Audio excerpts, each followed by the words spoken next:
caught in the crossfire. Was caught in the What's up, guys? Lance the Obscure Movie Guy coming to you once again with another fun-filled, fact-filled video that you probably won't care about, trying to change the world one post at a time. And it is that time of year again where everybody sits around the open fire roasting chestnuts, watching terrible, horrible Christmas movies, the same regurgitated, sappy, crappy movies that come out every single year. And while everybody's getting into the Christmas spirit, I am not. So, that being said, if you've seen one terrible, cheesy, Lifetime, Hallmark, and now even Netflix Christmas movie, then you've seen them all. And every once in a while, you catch lightning in a bottle and you get something as good as A Christmas Vacation, The Santa Claus, even something as comical as Fred Claus. 3 movies you should all check out. But this year, they're coming out with a new movie, Violent Night, starring David Harbour, which looks to be pretty epic in the most glorious way. Now, going with that theme, I figured we should take a look at 3 other Christmas movies that I like to call season's beatings. And the first one we're going to check out came out in 2020. I was super excited when I saw the trailer for this a couple years ago. Great movie. By no means is this going to be a Christmas classic, but let's check out 2020's FATMAN.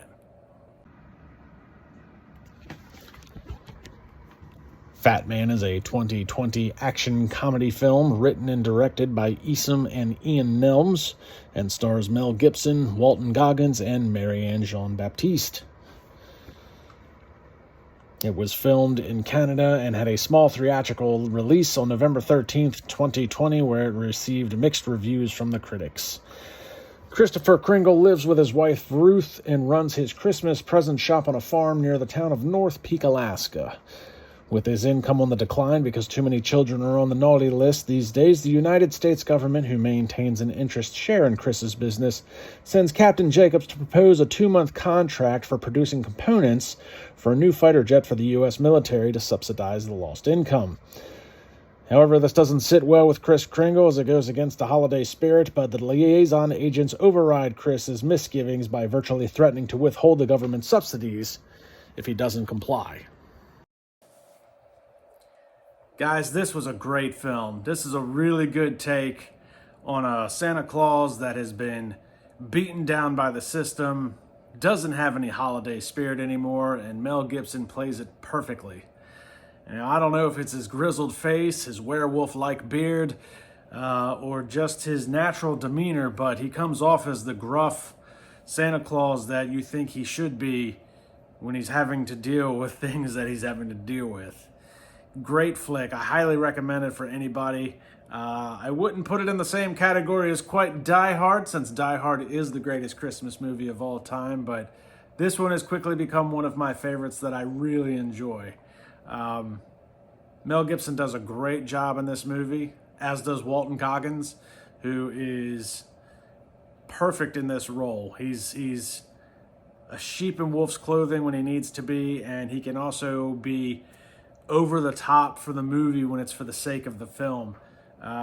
Great all around. It's actually done on a $20 million budget. Now, they only did a very small theatrical release in select theaters a couple years ago. It was supposed to be video on demand, but a $20 million budget, and it actually came off pretty good. The production value is great. You've got good actors.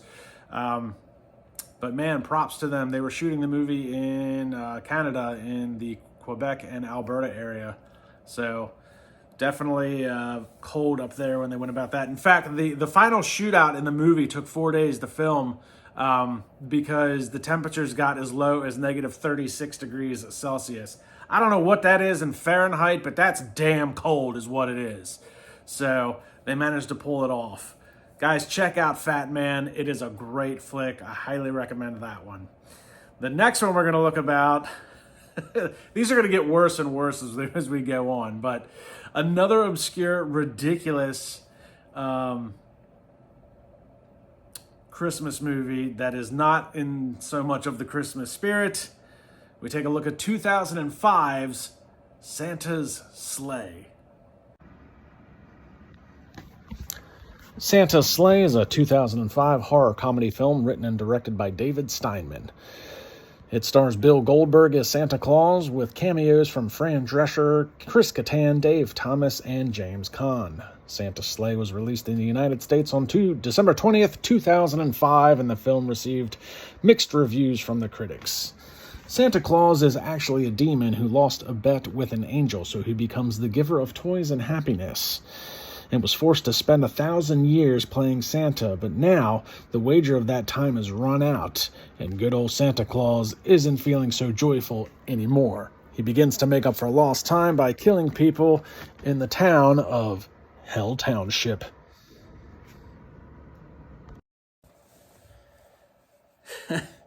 This was a really fun movie. It doesn't try to be anything but a terrible Christmas slasher flick. It's not even done in good taste, kind of like Krampus or Black Christmas or even Silent Night might be, or Violent Night, I should say. But man, it's a good time. I mean, it's just ridiculous. Bill Goldberg does a great job just being the wrestler, Bill Goldberg, not necessarily the guy. So he yells, there's a lot of bad puns and a lot of violent deaths. You know, it's got a body count of 41 victims, which is kind of fun. And, you know, a lot of cool cameos. James Caan, Chris Kattan, Fran Drescher, Dave Thomas, not the Wendy's guy, the actor. Some of you should know who I'm talking about. But yeah, I mean, really fun time. Kind of cool to see Goldberg play a ridiculous Santa Claus who's just out to kill people, which coincidentally, Goldberg's birthday is on December 27th, so got kind of a Christmas birthday thing going on there. So really fun time. If you're into things like, even if you're into like bad horror movies, this would definitely fit the bill. Thanksgiving, Velocipaster, Lamageddon, definitely falls into that realm. Definitely right up my alley. It's a good time. It's a good time. Sit back, drink some beers, and just watch the absurdity ensue. And it's just amazing. Really, really well done. It was, you know, the production value is actually pretty good considering the low budget that it had. It did have, again, another movie that had a selected theatrical release to only a few theaters. It wasn't trying to set the world on fire, but it's a damn good time. It's got kind of a cult following at this point because of its ridiculousness. So definitely check that out. And then the last one I want to talk about, I subjected myself to as a kid back in the late 90s. Me and my buddy Matt and Dan rented it one night, and we were not disappointed with how ridiculous this movie was. 1997's Jack Frost. Jack Frost is a 1997 American direct-to-video horror comedy film written and directed by Michael Cooney. It takes place in the fictional town of Snowmonton, where on the week before Christmas, a prison transport carrying a serial killer by the name of Jack Frost to his execution crashes into another truck carrying genetic material. The genetic material causes Jack's body to mutate and fuse with the snow on the ground. Jack is presumed dead as his body melts away. However, he comes back as a killer snowman to take revenge on the man that had caught him, Sheriff Sam Tyler. Despite being critically panned by the critics, the film developed a cult following for its comical death scenes and poor special effects, and was followed by a sequel in 2000 called Jack Frost 2, Revenge of the Mutant Killer Snowman. Jack Frost also marks the film debut of Shannon Elizabeth. So, no, this Jack Frost is not the family fun adventure starring Michael Keaton from 1998.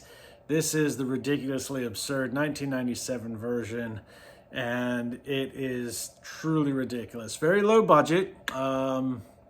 It was shot in 18 days, and I don't even know where it was shot, somewhere out in California, I think, but it was during a drought, and they had to use so much ridiculous fake snow because the temperatures were in the 70 degrees.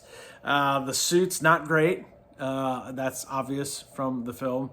But it was the theatrical debut, or I should say the film debut, of one Shannon Elizabeth, who got killed in the most ridiculously absurd fashion.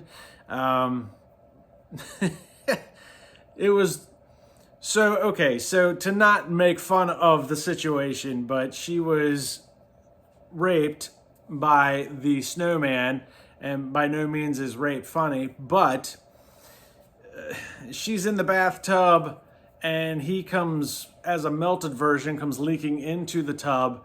And what happens is the water gets cold, freezes, and then he gets up. And really what it was supposed to be, Jack Frost was supposed to be slamming her against a wall until she died. However, in the editing room, he didn't have his nose, and that was floating in the water. So they kind of used that as, a play on words, I guess, if you want to try and use that term. But he didn't have his nose, so it must have been someplace else. And the director and editor kind of talked about it and was like, you know what this kind of looks like. It doesn't look like he's actually slamming her into the wall to kill her. So, but they couldn't redo the shoot. It was they didn't have enough money in the budget, and it was too hard to do a reshoot. So basically what they did was they kept the scene as it was, and then basically ad-libbed and some recordings of bad sexual puns after Shannon Elizabeth's character was killed to give it the illusion that she was raped by the snowman and then murdered by him. It is truly ridiculous. It is a dumb movie, and it is still actually a pretty good time. It did spawn a sequel that came out in 2000. So Jack Frost 2, again, not to be confused with Michael Keaton's Jack Frost from 1998, or even Martin Short's character in Santa Claus 3. So there you have it, folks. Season's beatings from these beautiful Santa Claus and Christmas time films. I certainly hope you go out and enjoy them, because it's that time of the year to watch something better than the crap that Hallmark, Netflix, and Lifetime keep regurgitating out. Christmas songs and Christmas movies. If you've heard one, you've heard them all. If you've seen one, you've seen them all. It's very rare that we get anything that's new when it comes to Christmas these days, with the exceptions of our gifts under the tree come Christmas morning. So that being said, guys, like, subscribe, and comment to the YouTube channel. I really do hope everybody out there does have a good Christmas this year. I certainly hope that I do. I'm trying to do my best as a father for my kids to give them the Christmas that they want and deserve. And I hope you guys get what you want under your tree this year. And I am definitely going to check out Violent Night starring David Harbour. So let me know what you guys think in the comments below. If any of you seen any of these ridiculous movies, if you're going to watch any of them, check out FATMAN. You won't be disappointed. I'm telling you right now. And I will see you guys in the next video.